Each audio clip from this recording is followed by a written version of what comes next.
Oh, thrown in the freezer. Yeah, now you're talking. I mean, maybe you could make don't Kit love Kat that. palatable. Oh my God, Evan. Too hard. Candy gets too hard in the freezer, and then it's just, especially if it's a Snickers or a Milky Way, so you're trying to chew it, and then like the caramel is just, it's getting tough. You So raise a good I have point. to ask you, who taught you to chew? I mean, like, you know, there is a way to do this that is not going to harm you or dribble chocolate down your chin. Or harm anyone else. Who said chocolate was dribbling down Or my chin? I just said caramel the or bar whatever. gets tough to chew. All right. I'm going to go out on a limb and say that Kit Kat is the kitty litter of fucking chocolate. What? Yes. Gross. Shots fired. Shots fired. I'm reloading with both barrels. Just Kit Kat, it irritates me. No one wants your fucking scraped out of the cat box fucking chocolate bullshit. Don't break Dave off a piece.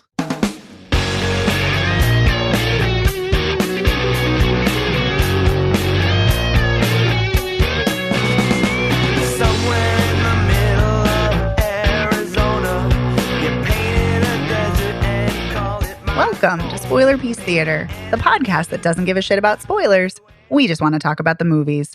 My name is Megan Kearns. I'm a contributor to Edge Media Network, and I'm a member of the Boston Online Film Critics Association. My name is Dave Riedel. I write about movies sometimes for Salt Lake City Weekly, and I'm also a member of the Boston Online Film Critics Association. And my name is Evan Crean. I'm co-chair of the Boston Online Film Critics Association and co-author of your 80s movie guide to better living. You sure are. Yeah, you are. I forgot Dramatic pause. I know. I was like, somebody has to say it. Yeah.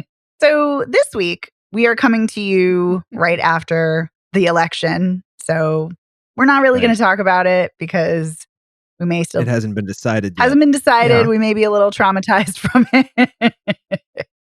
But just so you know, that's where we're at. God, the anxiety. Ugh. I know. Man, oh man. Yes. So things are tense, to say the least. But we're going to talk about movies this week, as we always do.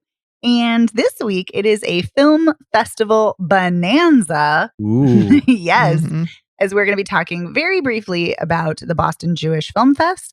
We're going to be talking about Nightstream, which is a compilation of several film fests. And we're going to be talking about Independent Film Fest Boston, or IFFBoston, which is super exciting. So we have a lot of films to cover, but we're excited to talk about them with each other and have you hear them. So let's get started. So Evan, to kick things off, why don't you tell us just a little bit about your interview and bonus episode for the Boston Jewish Film Fest? Sure. So if you missed it, I put up a bonus episode. I spoke with Ariana Cohen-Halberstam, who is the artistic director of Boston Jewish Film and the Boston Jewish Film Festival. And we had a really nice conversation about this year's festival. To kind of give some high points, we talked a lot about how the pandemic has influenced the festival, which is entirely virtual this year, and some of the activities that they've added to the festival to kind of, make it pop a little bit more. And we talk a lot about the different films, the filmmaker Q&As. There's a lot of great stuff to hear about the festival, so definitely check that out. Next week, when I have a chance to see some more films from the festival, we'll talk more about the movies that I've had a chance to see. But definitely check out the interview and check out the festival, which runs from November 4th through November 15th. And what's cool about the fest is you can get tickets to films and you can watch them through the duration of the festival. So definitely check those out. Very cool. I'm excited to hear more. So look for that bonus episode and look for that next week. So now I'm going to be sharing with you guys about Nightstream Fest because I saw a bunch of films at Nightstream. And Nightstream is a collaborative film fest. It was also virtual. And it was a collaboration of Boston Underground, which is one of our absolute favorite film festivals here. We always go and cover that. Mm-hmm. It's also Brooklyn Horror, North Bend, Overlook, and Popcorn Frights Festival. And so this is a genre fest of horror and sci-fi and thrillers. And it was just really cool that all of these film fests came together. So I'm going to be talking about a few of my favorite films at the fest. And a couple of them we've actually already covered on the show because our good friend of the show, Deirdre Crimmins, had talked about two of them. So I'm just going to mention those two briefly since she already covered them. One of them is Lucky, which is a great horror film starring Brea Grant, who's also a filmmaker. And she wrote it. It's directed by Natasha Kermani. And it's basically about a woman who wakes up in the night and she sees an intruder outside and she's waking her husband. And he's like, oh, yeah. He's like, honey, that's just the guy who comes to kill us every night. And she's like, what the fuck? And lo and behold, there is a guy who comes every night who tries to kill her. And it's not a time loop in the way you might think, because it's not like the same day as rebooting, but just every night, like clockwork, he comes and tries to break in and kill her. And it's a really fun horror film, and it's really well done and well paced. And it ends up kind of exploring how women have to be ever vigilant against violence and intruders and always on guard. And it's just kind of a cool film that looks at that topic from an unusual angle. And yeah, I really dug it. I thought it was really good. So yeah, so I liked that one a lot. And then the other film, it was really cool. That was a film I was super pumped to see, and I'm really glad I finally did. And the other film that Deirdre Crimmins talked about is Pelican Blood. And this is... What? Yeah. This is an intense film, and this is starring Nina Haas, who's really fantastic in this. This is incredibly well acted. It's well shot. Oh, I like her. Oh, she's amazing in this. And this film, she is a horse trainer. What? I know, Dave, it's hitting boy. right close to home. Yeah, she's a horse trainer, and she has an adopted daughter who she's really, really close to. And she wants to adopt another daughter, and that's where the film opens. And she adopts this really sweet, cute little girl who's not really so sweet and has some really violent problems. And yeah, and things go really awry and really threaten to essentially ruin Nina Haas's career, her relationship with her other daughter, her personal life, kind of everything. And this is kind of a slow burn, and I have to say has some really unusual and kind of cool, but also disturbing breastfeeding scenes. Ooh, boy. Sign me up.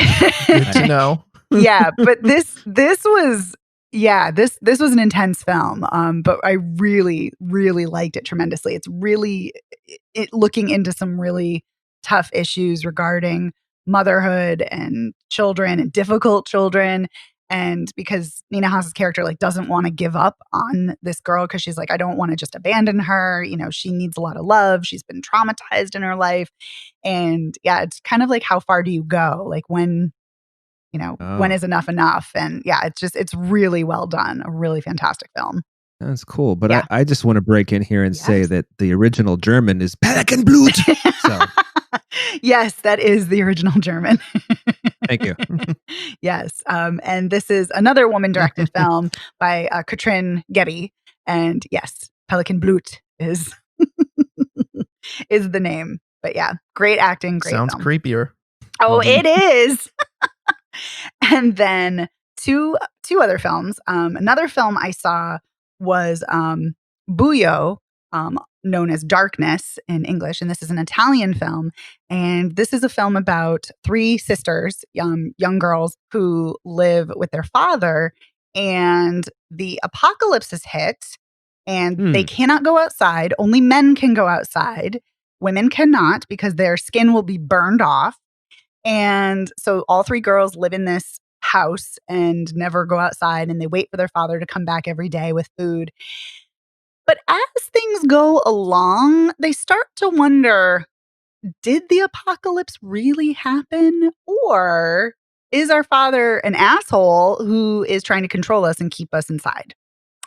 And that is a big question in the film. A lot of tension as far as, women in patriarchy or girls in patriarchy, sisterly ties. Yeah, this was a really, really great film. And this is also kind of a slower film, but really intriguing, really well done. Some great performances. And this was really unsettling in some interesting ways. So yeah, this was a film I really, really loved. And definitely recommend it. And I love the concept. Like, it kind of reminded me conceptually of 10 Cloverfield Lane. Like, Yes. because she keeps, because John Goodman keeps telling her, like, oh no, you can't go outside. You can't go outside. And it's like, what? And like, where is the line between safety and controlling someone and, gaslighting and all of that? And this film does that too in its own unique way, but treading similar territory, which is really cool. Yeah. And that is... Sounds like a good premise. It is. And actually, that's another woman-directed film. That's by Emanuela Rossi. I just, the funny thing is, Sweet. I didn't even plan this. And I'm like, ooh, all of these films are women-directed. That's really cool. But then the fourth film that I saw is written and directed by Lawrence Michael Levine. And he often works with his wife, Sophia Takal. He often produces her films. She produces his films. And it's funny because if I didn't know he had worked on this, I might have thought this was her film because of some of the feminist themes that this film Black Bear is exploring. And this is a film starring Aubrey Plaza, Christopher Abbott, and Sarah Gadon. And it is about Aubrey Plaza plays a filmmaker, and she's gone to a cabin for the weekend and to kind of get away so she can work on her script. And she's there with this married couple who owns the house, and they're kind of like renting it out, kind of like an inn, kind of like an Airbnb. And they have some scathing and vicious fights, very a la Who's Afraid of Virginia Woolf. And yeah, and then the film takes a very strange turn about halfway through and becomes a completely different film, but still treading the same territory. And Aubrey Plaza gives one of the best performance. I would say actually this is her best performance I've ever seen. And she gives one of the best performances of the year. She's phenomenal in this. This is a gutting, rageful powerhouse performance that is just layered with complexity, and it's really, really great. And Christopher Abbott, who's always great. We just saw him in Possessor.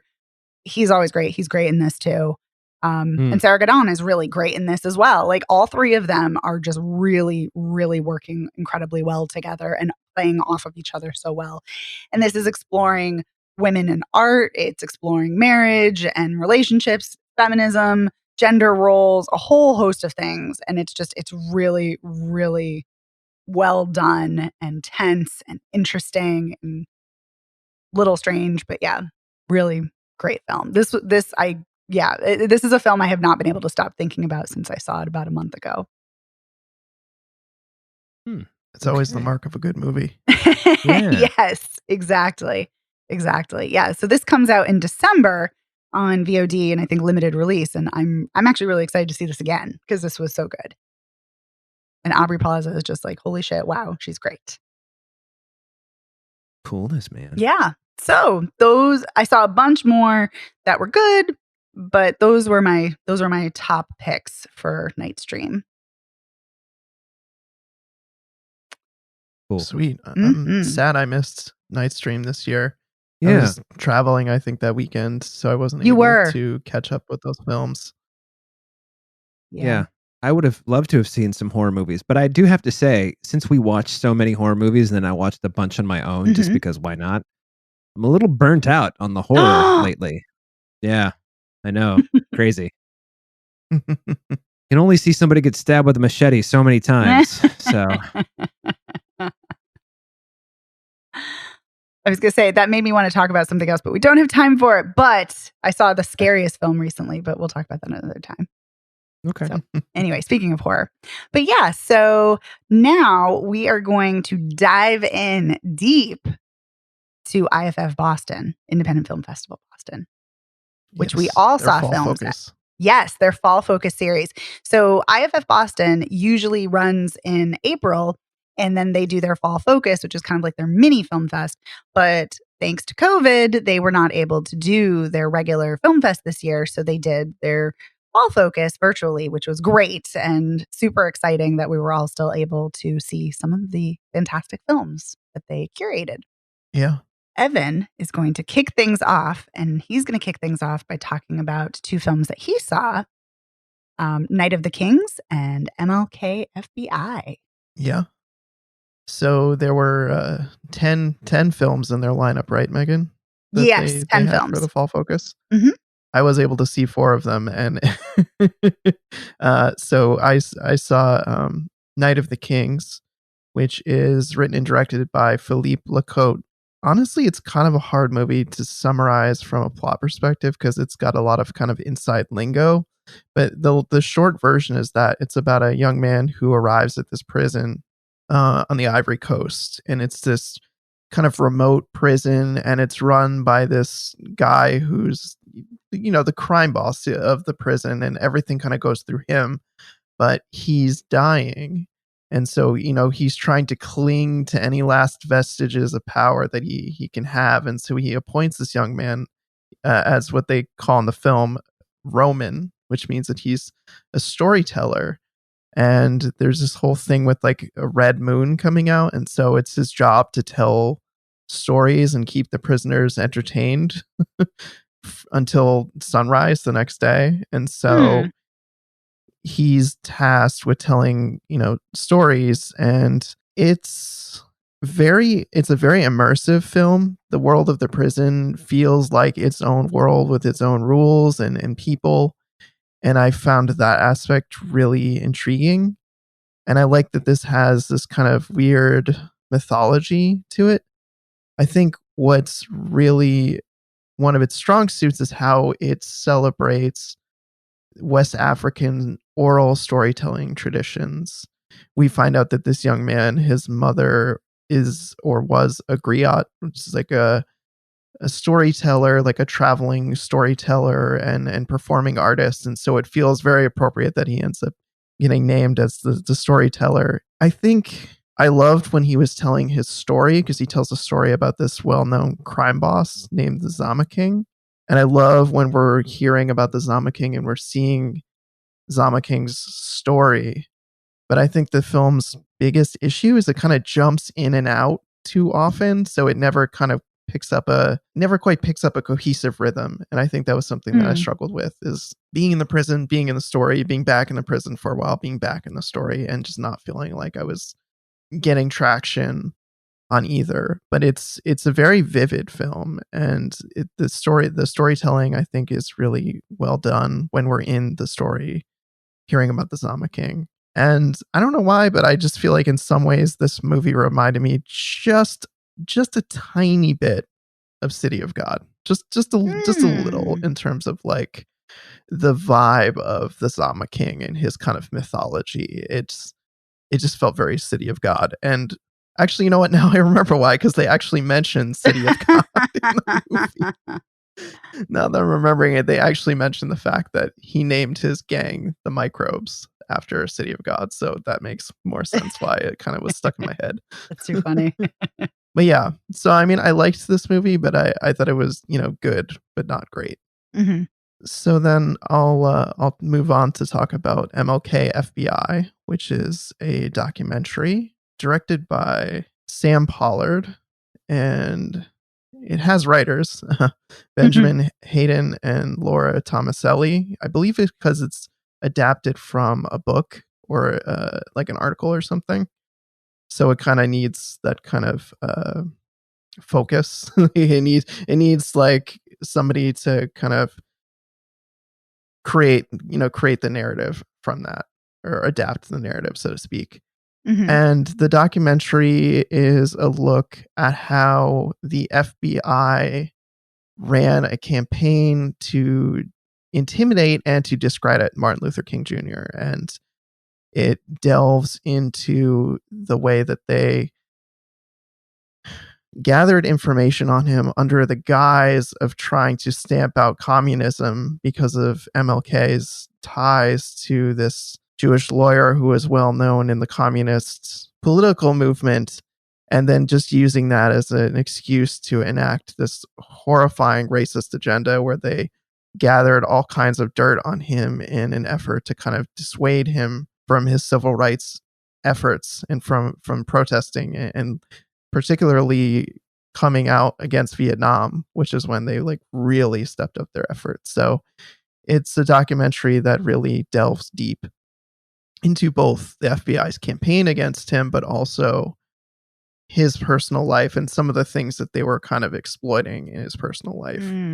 It's pretty gross. I mean, they really zone in on the fact that they were like, you know, recording bugging his hotel rooms and gathering all this dirt on him because he did have sex with other women that weren't his wife. And so whatever you have to say about that, like they were using that information and gathering that information against him to use as blackmail. And so it was really icky hearing about this. And for me, it's not new information. I'd heard this stuff before. I knew that the FBI did this, but hearing some of the insane lengths that they went to, it really was gross. Yeah. And so from a storytelling perspective, the documentary uses almost exclusively either historical footage or kind of like shots that may be in the modern day, but they look like they're older. You know, we're watching old reel-to-reel tape decks playing and things like that. And so there are no talking heads, and all of the voiceover from the interviews is just over the footage that you're watching, which on the one hand is really refreshing because, you know, so many documentaries are all about talking heads.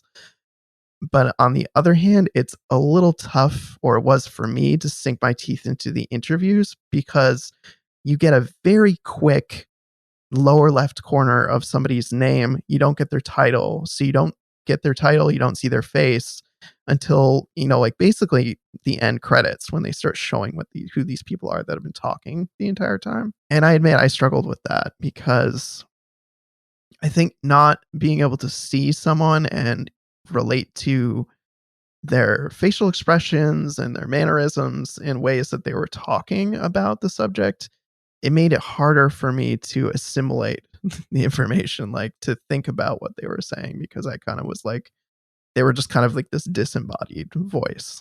So I think I liked this documentary, but similarly felt like I struggled to engage with it in places, especially kind of as it wore on. I thought, okay, this is getting like tougher to watch or tougher to kind of maintain my attention because I really wanted to, but it was just like, yeah, that makes sense. All right. Well, Dave, Yeah. I think you're up to talk about the documentary Zappa. I am. I'm absolutely all for talking about the documentary Zappa. But before I do, I should, pony up some information about this. This is Alex Winter's documentary about Frank Zappa that he wrote and directed with the cooperation of half of the Zappa children and maybe Moon and Dweezil too. I don't know how things ended up in the end, but this project was kind of spearheaded by the two younger kids who control the Zappa family trust, Amit and Diva. And I gave to the Kickstarter. I gave a lot of money to the Kickstarter. And I have to say, I now own pretty much Frank Zappa's entire catalog. So it was worth it for me. I have a kind of a stake in this in the sense that, not that I give him money, you know, I'm perfectly willing to say that was the worst X number of dollars I ever spent. But I am a big Frank Zappa fan. And I want to go into this saying, I know he's not for everyone, but this is a kind of an interesting documentary because the position that Alex Winter took and whoever he made it with, Joe Travers, they call the Vaultmeister, who tracked everything that was, you know, that Frank Zappa recorded of himself, et cetera, et cetera. You know, Zappa was really, really, really prolific during his lifetime. He died in 1993, just shy of his 53rd birthday. He released 62 albums in his lifetime. What? And whoa. Yeah. And since he died, there have been 54 posthumous releases. So there's just endless amounts of music that he made. Now, a lot of it's live, so a lot of it is like, you know, you're hearing Chunga's Revenge like 7 different ways, but yes, that's a real song title. Or, you know, there's I don't know how many versions of like Joe's Garage there are out there, but he was the documentary is interesting in the sense that there are talking heads in it, but the bulk of it is kind of Zappa kind of tells the story himself because they used all of this footage from the vault that, people hadn't seen before. Some of it you've seen pop up in other documentaries and things like that, but a lot of it is just like you just haven't seen it. So it's very cool to get the insider's perspective on his life, meaning from him. And the basic idea was I make this music for myself and I hire other musicians so we can record it and so I can listen to it. And if you guys like it too, great. And he knew that that he wasn't, like he was a rock star in the sense that he could sell out, nights at the Palladium and, do runs at the Beacon Theater in New York. And he always had like a Halloween series of shows that he did in the late 70s and the 80s that were a big deal. But like, I don't know how many top 40 hits he had. I think he had one top 40 hit or maybe two. I'm not sure. If you guys have ever heard the song Valley Girl, which I don't know if it kickstarted the whole Valley Girl voice thing in the early 80s, but his daughter Moon used to do that stereotyped voice and she wanted to spend more time with her dad. So she said, how about we record this song together? And they recorded it and became a single and it was huge. And instead of, writing another single right after that, Zappa did an album with the London Symphony Orchestra. So, now to me, the movie, it moves along really well. It kind of, you get a good idea of what he was like. A lot of the musicians who played with him, they've been interviewed a million times over. You get some new stuff from like Ruth Underwood, who was this brilliant percussionist who also plays piano. But she was with him for a long time. And then Steve Vai, everybody's heard of Steve Vai, like the virtuoso guitarist. On a couple of Zappa albums, he's billed as like Steve Vai, impossible guitar parts. So you hear from all of those people. You hear from some people you haven't heard before, and you hear kind of what a dick Frank could be. If you've ever seen an interview with him, he was definitely a prickly pear. He didn't suffer fools. He was, in my estimation, pretentious, even though I really like what he did. Mostly. And I think if you want to see what a creative mind, like a truly creative mind looks like, this might be a documentary for you. It moves along pretty quickly. The runtime is like 2 hours and 9 minutes or something like that, but it's just shy of 2 hours because, of course, there's a million like archival credits and the closing credits. I just said the word, I didn't want to say the word credits twice. I'm like, sometimes you gotta. And my name does appear in the closing credits as a Kickstarter backer. Cool. But and they spelled it correctly too. So I just don't, if you don't want to hear about how Don't Eat the Yellow Snow was made, then this may be the album for you, the movie for you. Although I don't think they really talk about Don't Eat the Yellow Snow in this. That's just kind of a gag. They talk about, the problems that Zappa had with record companies throughout his career, how he hated working with Warner Brothers, so he made a quadruple album because he had 4 albums left to go on his contract with them. And every Zappa fan knows this story. Made a 4 record album called Leather. The studio, Warner Brothers, was like, "Fuck you, we're not putting out 4 albums." So he just cut it into 4 different albums and said, "Here you go. Now here's Studio 10 and Sleep Dirt and Zoodalures, and there you go. Fuck you." And so that's just the kind of person he was. You get to hear a lot more about how he felt about his classical music work, which is also not for everyone. But what I think is a really great piece of music, The Yellow Shark, the last album that he put out when he was alive. They spent a lot of time on that. So it's just, I don't know who outside of, I had kind of hoped that this documentary would be like, ooh, this is the kind of documentary that you can watch about any musician. Not like it's going to be like fucking Behind the Music or some shit, but it's going to be appealing to a broader base than the 250,000 people who buy each of his albums. But I don't know if it is, so who can say? I think it's really well done. Alex Winter is very respectful. I kind of wonder, because this is a sort of, in air quotes, authorized documentary, you always have to think to yourself, well, what are they leaving out? They don't really cover up any of Frank's, affairs. And by the way, I'm using his first name, not because I know him, but because there are so many people named Zappa who are in this movie. So you got to say Frank, his wife, or, Dweezil and Moon, his kid. So, they touch on kind of how difficult he was, but, then Ruth Underwood, his percussionist for many years, breaks down into tears about, how when she learned he was dying, she wrote him this letter and hand delivered it to him and said, "All right, I'm going to go now. Don't read it in front of me." He's like, "No, let me read it." And he read it. He looked at her and she says, he said, "Ruth, this is really nice. Thank you." And that was like kind of the most you ever got out of Frank. But she like breaks down into tears about like how much that meant to her, and also what his music meant to her, and as she thinks, classical music and rock and roll worldwide. So it's very cool. But if you're not into guys with like weird hair and beards and stuff, I don't know your movie. But I learned a lot about his childhood that I didn't know. Look at it that way. So, but I mean, it was cool. I enjoyed it. I've been looking forward to it for a long time. I can't say if the average person is going to care about it. If you're a documentary person, then definitely look into it. It's relatively traditional, but it does have some unusual touches. And like the fact that it's pretty much narrated by Frank himself, even though he's been dead since 1993. So that sounds doesn't feel like, they put out an album almost every year, like more than that, 54 albums since 1993. So that sounds like a cool touch that he narrated himself, essentially.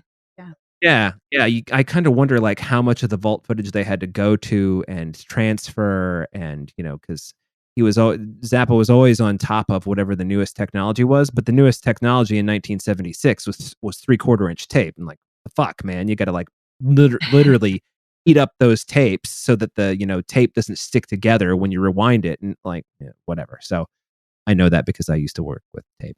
Anyway, that's Zappa. So we can move on.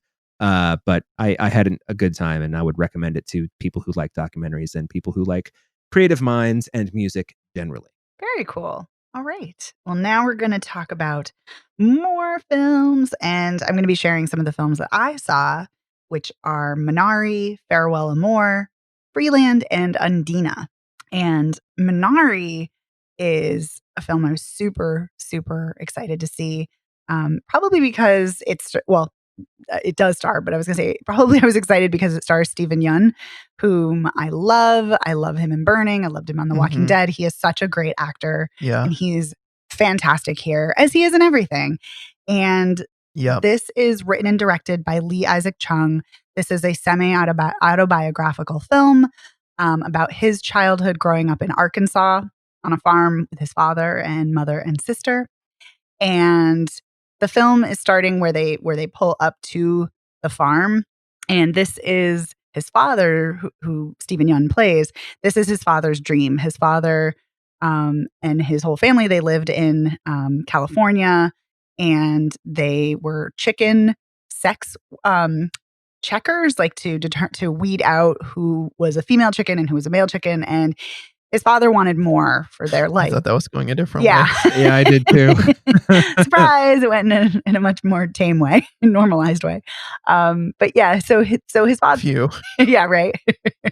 So his father has this dream of having a garden and of growing Korean vegetables, and then it grows from just a garden into a farm, and it's basically all about them trying to make this work it's essentially told from the little boy's perspective, but we do get the parents' perspectives too. And the little boy's mother does not want to move here. Like, they pull up and it's a trailer on like cement blocks, and she's like, "This is not what you promised. I don't want to be here."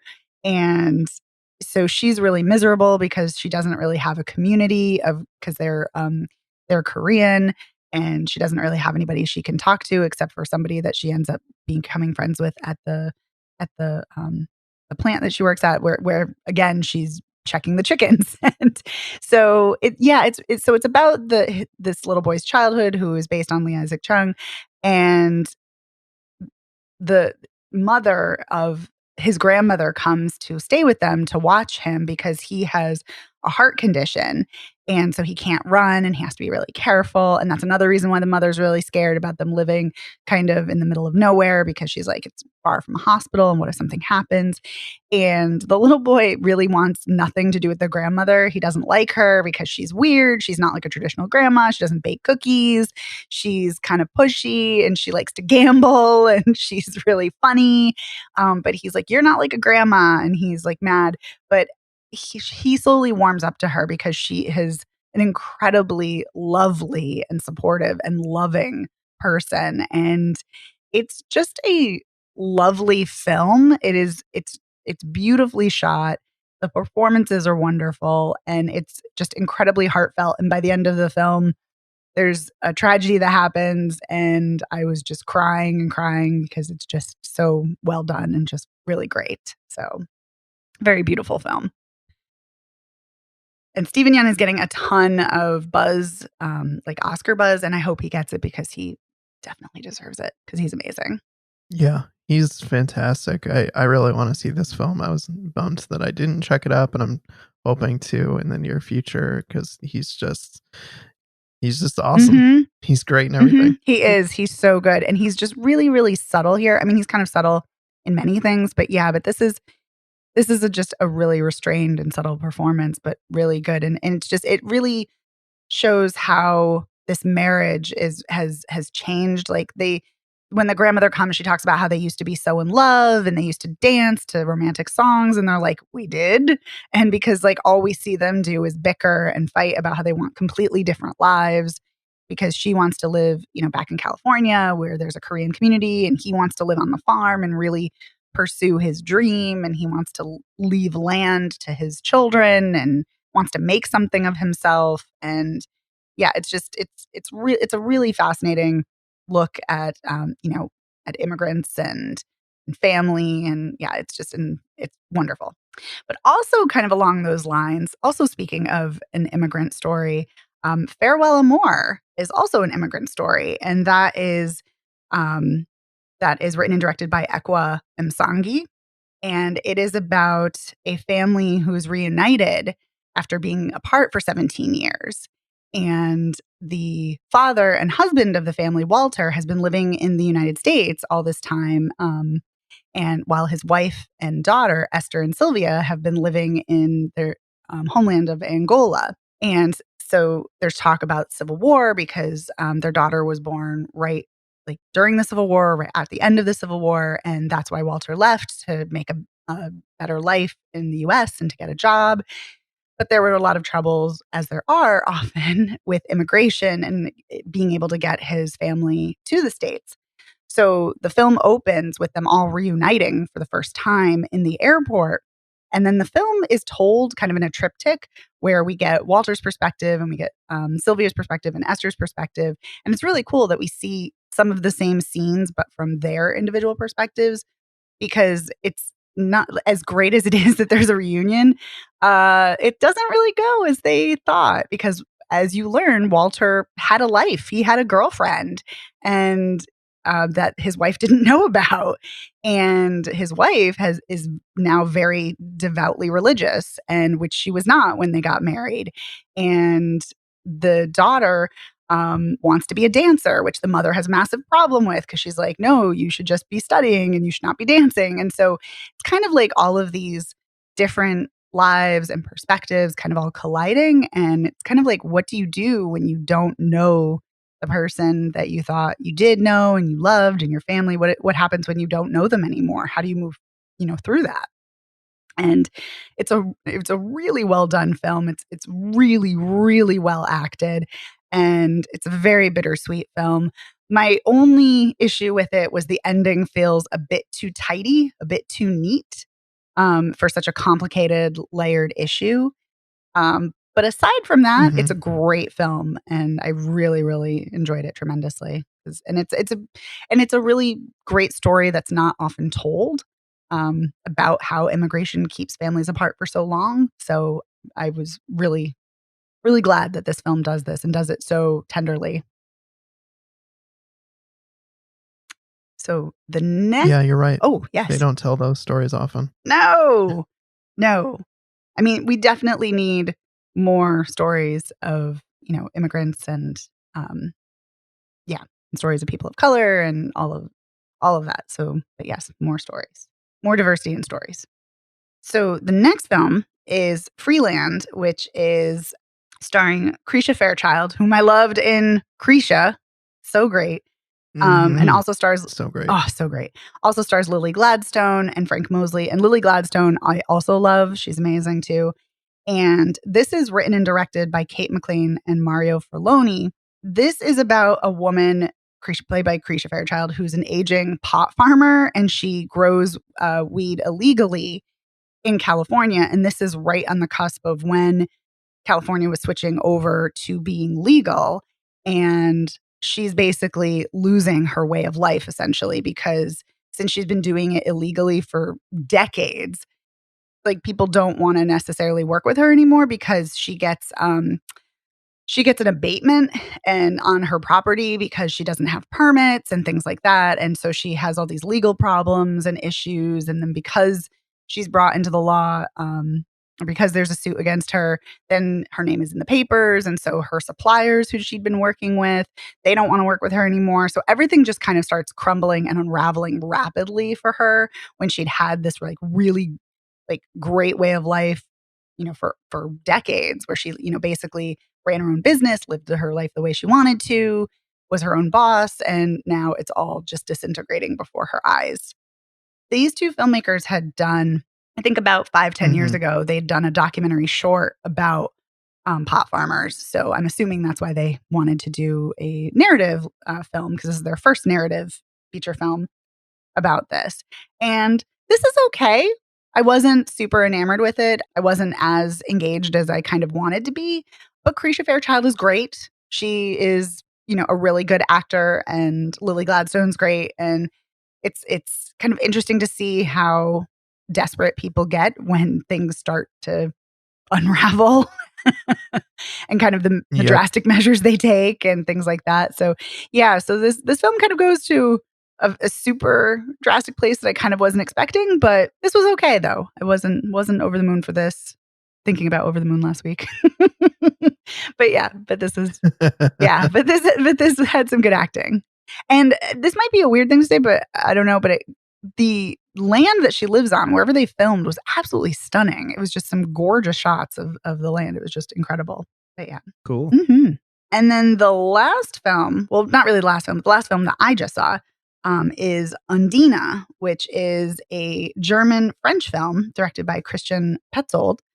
This is an interesting film because it's mostly a drama, but it's also kind of a fantasy film too. And it's based on the myth of, it's also a novel, but it's based on the water nymph Undine, who was a water nymph who didn't have a soul and had to marry human men in order to have a soul. But if they betrayed her, she would murder them. Whoa. Yeah. So if I hadn't known that going in, I might be like, oh, this is just a regular drama. But until it's not anymore, because there are definitely some fantastical touches. But the film opens where her boyfriend is essentially breaking up with her. And she does say, I'm going to have to kill you now. And which seems, like melodramatic or hyperbolic or something. She does have a boyfriend and he dumps her and she makes that threat and then he goes on his way and she's really obsessed with water, no surprise.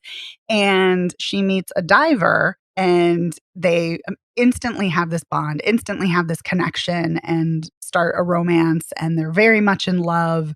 The film is very, very slow and it's like kind of, going along, taking its time.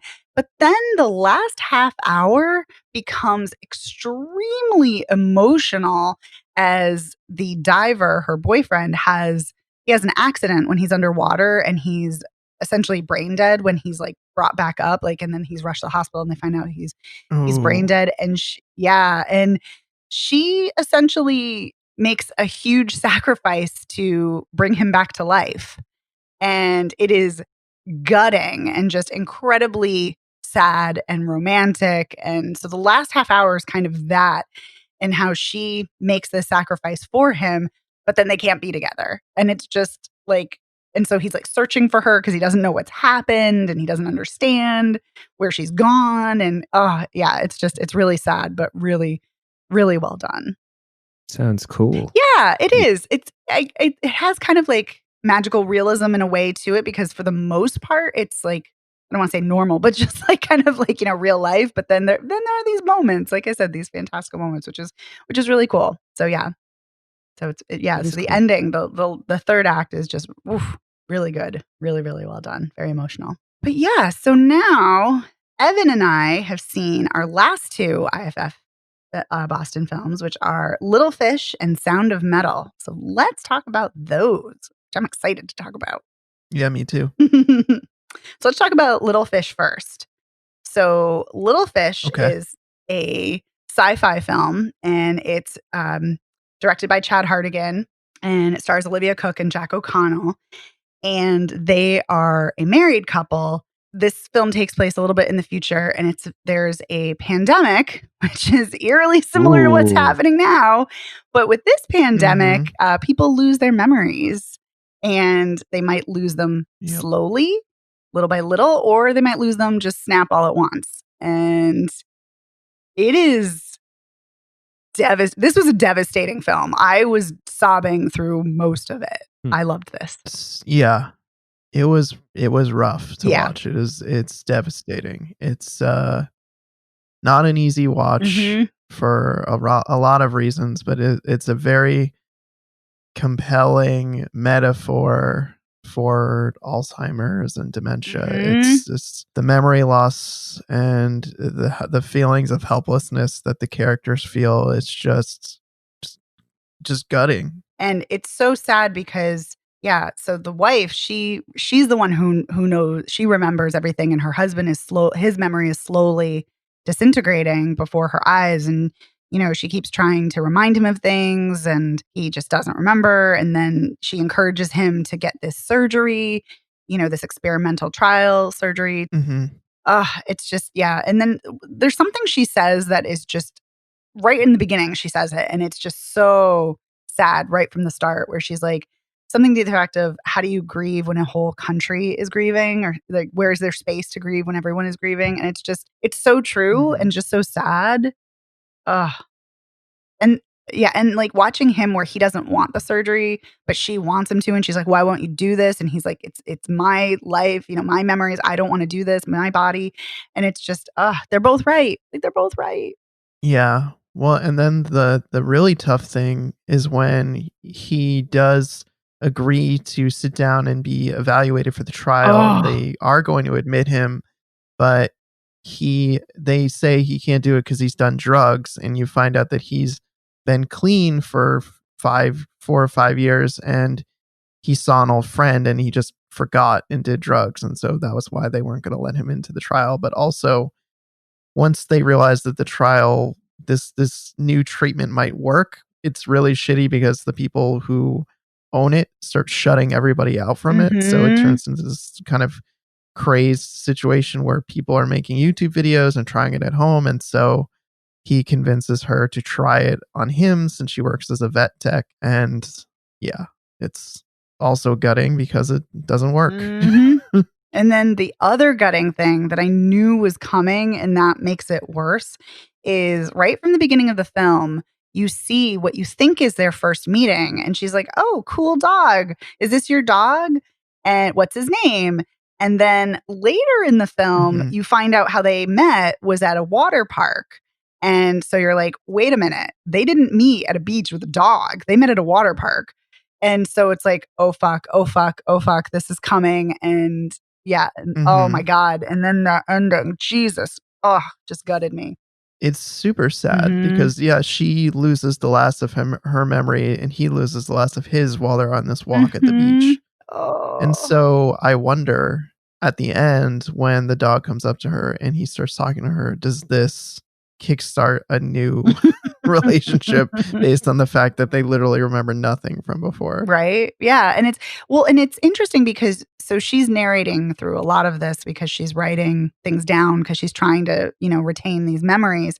And she says, at one point she says something to the effect of like, why do I love him? Is it the things I remember? Is it this, compilation of jumbled memories and things we've done? And it does really beg the question, what is it about someone that we love? And is it their memory? And what if they lose their memory? Does that mean we don't love them anymore? They don't love us? And so kind of this thought of like a fresh start is, in the fact that they're still kind of gravitating to each other in a way, even though they don't remember each other, is interesting. And I could not help but think, of course, of Eternal Sunshine of the Spotless Mind, thinking about that in the intersection of memory and relationships and losing memories.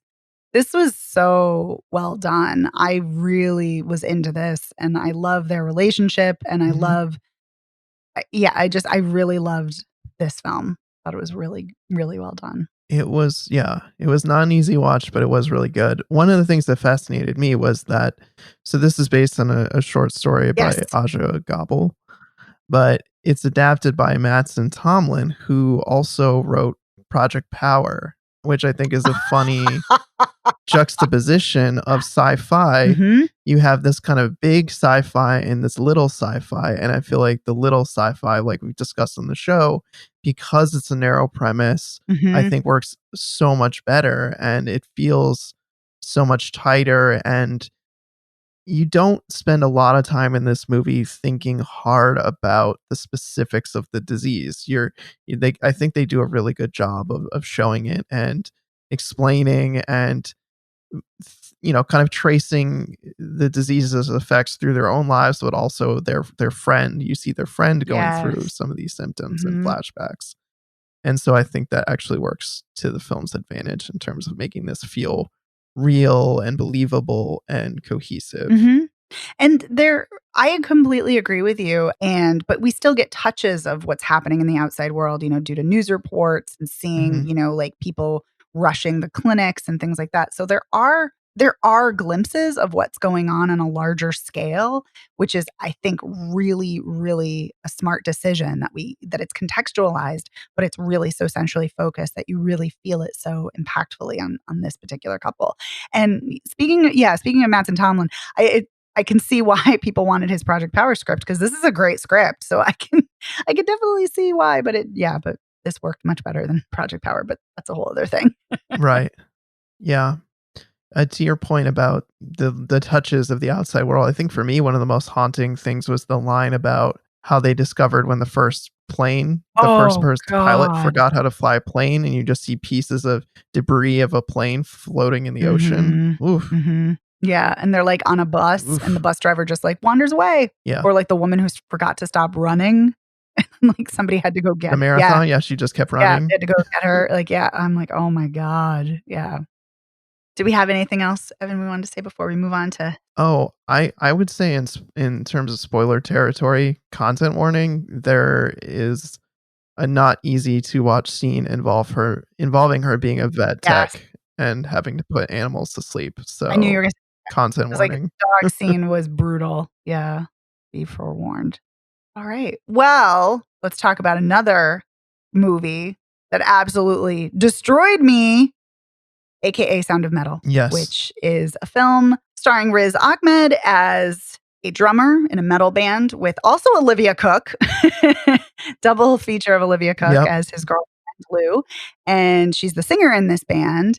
And he, as the film opens, is losing his hearing, and he is becoming deaf. It is all about that, and it is about as we learn, he is also a recovering addict. He's been sober for 4 years since he got into a relationship with his girlfriend, and then he enters a program that is for a recovery program that caters to deaf people, and it's a deaf community.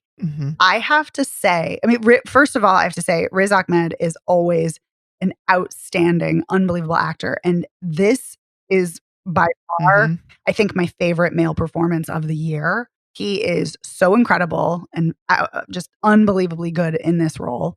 This is also hands down, without question, the most sensitive and respectful depiction of disability, and specifically of deafness, I have ever seen in my entire life. This is so well done. The sound design, it also vacillates between subtitles. And sounds being distorted and muffled. So we are experiencing sounds as he's experiencing them, and the loss of sounds. And it's incredibly smart the way it's done. It's very immersive. And I thought this was an absolute riveting, compelling, brilliant film from the opening frame to the closing frame. I thought this was just a stunning piece of art, and I loved it. Could not get enough of it. And it destroyed me. I sobbed through this one most of the time too. Yeah. It is It is very hard to watch. It just the very idea that someone who's a musician is rapidly losing their hearing, and they just how do you live in a world where you're a musician and you can't hear? It's just Hmm. it's a horrible position. But I think Riz Ahmed, he really anchors this film. I mean, he's always amazing every time I see him, but he just gives such an incredible performance, from the anger, the frustration, the sadness. It's just it all lands on him, and he's just fantastic in this role. And one of the things I want to mention was that this was actually co-presented at IFF Boston with the Real Abilities Film Festival, Yes. which is a film festival that's actually also run by Boston Jewish Film. And so I thought that was really fantastic, and it's very sensitive way that they approach deafness. And you know I loved that they had subtitles throughout the film. I love the sound design and really kind of showing you how things are from his perspective, especially when at the toward the end of the film.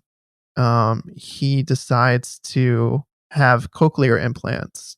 And what's heartbreaking about that too is, he's thinking this is going to be some type of cure all for his Ah, situation, yep. and not realizing that, you don't get crystal clear hearing with cochlear implants. Like, there's interference, there's distortion. And so seeing him come to that realization both in the doctor's office as they're setting them up, and then when he goes to see Olivia Cook in France and spend time with her at this party, it's just, oh man, is that tough to watch. But the scene that is so tough to watch, and it's beautifully done.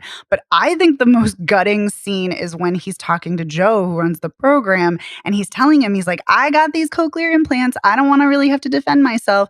And Joe has told him right from the start, this our deaf community, we do not see being deaf as a handicap. We do not think it's something that needs to be fixed. It's something we embrace. It's our identity. It's part of our lives. You pretty much know what's coming, that Joe's not Hmm. supportive of this.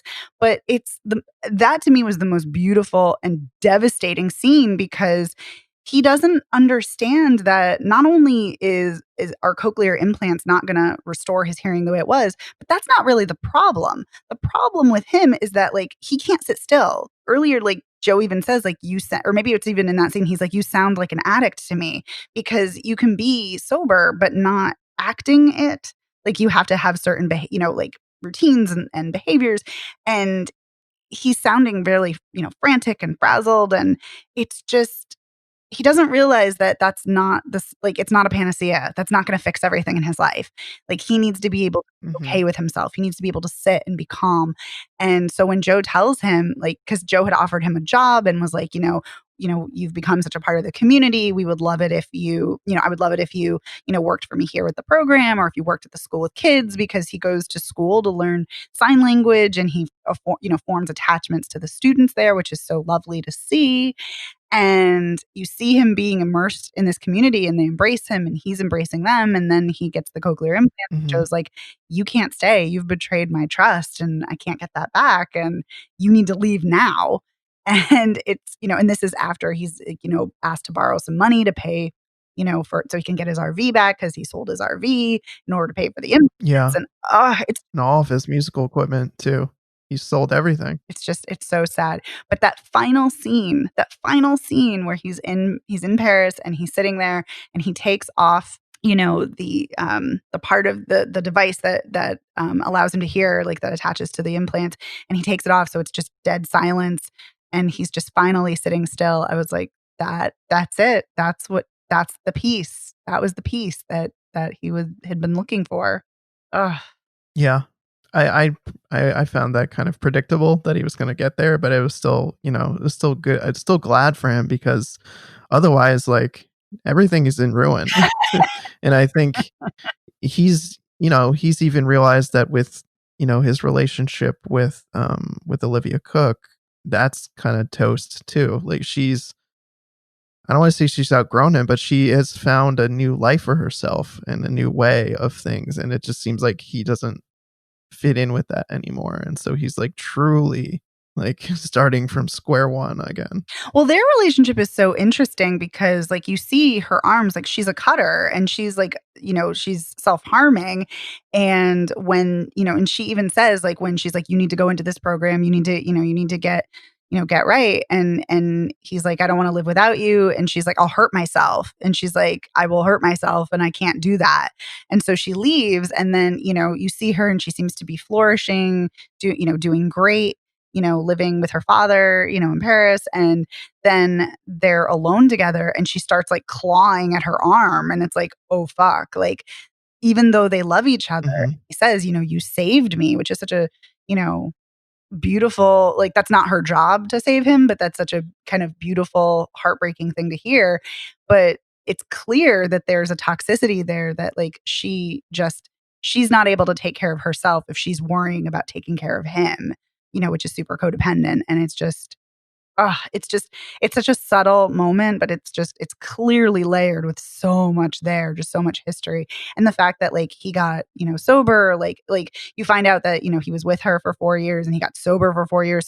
So clearly, she, inspired him to get, sober. And anyway, there's so much, but yeah. And yeah, but it's funny thinking about the predictability of the ending. I agree with you that it kind of was, but I didn't even care. I thought it was so well earned. And Ruben, that's it. I couldn't think of his name until just now. Ruben, the main character, he had just been through so much and he just didn't get it for so long. And then, he finally lets, his girlfriend Lou go. He finally realizes like, no, it's okay. It's okay. I get it.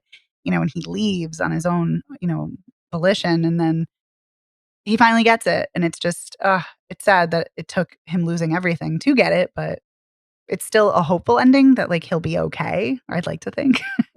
Yeah. I wanted him so badly to go back to the farm and be like, go back. But I kind of glad that it didn't end that way because I feel like that also would have been super predictable. Yeah, I agree. It would have been really predictable. I was just going to say two things I wanted to mention. I know that at least part of this movie was shot in Massachusetts, which I thought was interesting. That was noticeable in some places. Yep. Seeing the signs on the highway and seeing them drive around here. Yeah, it was. Yeah, I think a lot of it was actually filmed here, and a lot of it like stood in for other places that were not Massachusetts. Mm-hmm. And the other thing I wanted to mention was I was really excited to see Lauren Ridloff, who plays the teacher at the school with the children. I love her. She's on Walking Dead, and she's really great. And I was excited to see her in a non-Walking Dead role. Yeah, she's going to be in the Eternals too. And I'm super pumped about that as well. Because she's a wonderful, wonderful actor. I'm so glad you mentioned her. Yeah, I was honestly, in my heart of hearts, hoping that maybe something developed between her and Ruben, even though that also would have been predictable and probably stupid and not right for his character. I think that would have been super inappropriate. But I do agree that I wish they had had more time together, like, even just as friends. But I really loved the woman who played his friend, the queer woman who he draws the tattoo for. I liked their friendship. She was great. I loved their friendship. And like when he's giving her all of his musical equipment to sell, and like her face is like essentially saying everything like, dude, this is not a good idea. You should not be doing this. Yeah. Yeah. I liked that relationship too. It was really funny. Like when he was drawing the tattoo and she's like, no, maybe a little less pubic hair. No, maybe a little more. I like it natural. I like it trimmed. Yeah. And I like that he's like asking who it is and she's like very coy and won't say. And he's like, okay. Yeah. No, I loved the relationships in this film, the acting. Like I said, the sound design, like we said, the cinematography. I really loved everything about this. I just saw this a few days ago, but this is a film that has just haunted me that I have not been able to stop thinking about. And I just think it's such a great story. And I think it's an important story and I think it's beautifully done. And yeah, I loved everything about it.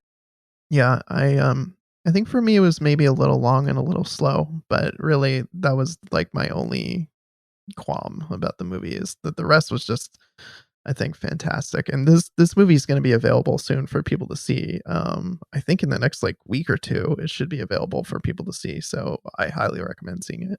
Yeah, it's going to be on Prime December 4th, theatrically November 20th. So there we go. So look for it, peeps, because it is great. Okay, so we told you about Nightstream, Told you about Pelican Blood or Pelican Blut and Lucky and Buio. My Italian is terrible. Sorry. The English word is darkness.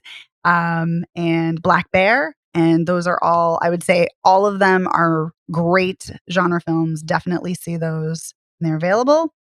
And then we also talked about Night of the Kings, MLK FBI, Zappa, Minari, Farewell Amore, Freeland, Undina, Little Fish, and Sound of Metal. Whew, that's a lot.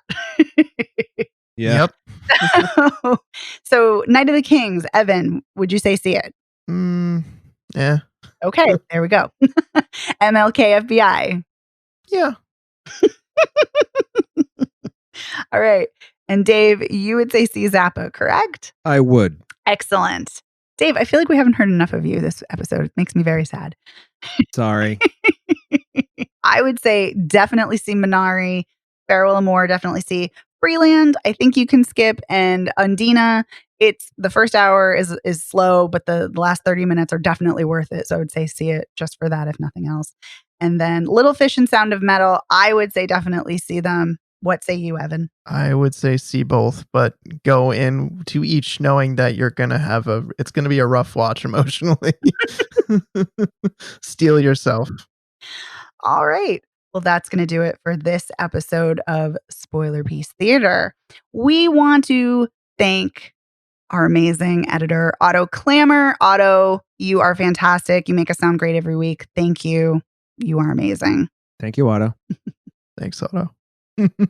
You can find Spoiler Piece anywhere you get podcasts. So check us out. Literally, we mean that. We are anywhere and everywhere you can get podcasts. You can also find us at our website, spoilerpiece.com. You can follow us on social media. We are Spoiler Piece Theater on Facebook. We're at Spoiler Piece on Twitter, Instagram, and Letterboxd. So come say hello, leave us comments, like and share, all of that jazz.